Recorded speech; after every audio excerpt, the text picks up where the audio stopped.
В един момент бързо установихме, че сетровите риби в това езеро имат естествени условия, такива каквито ги имат в Черно и Каспийско море. Защото езерото е дълбоко,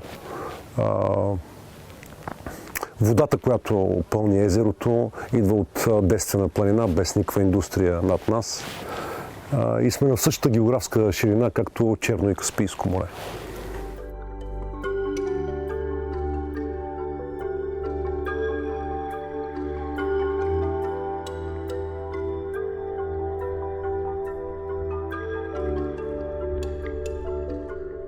Повечето есетрови риби стават производителни, т.е. получаваме от тях евер между 7 и 12 година.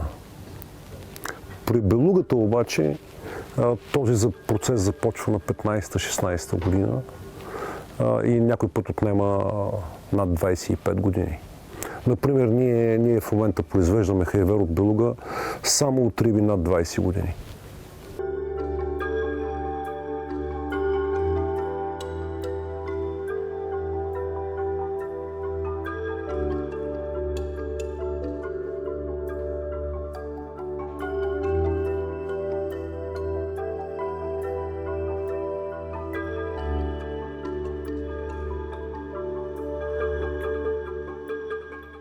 Ça fait presque une dizaine d'années qu'on travaille avec cet élevage bulgare. On a choisi spécialement cet élevage-là pour ses conditions d'élevage.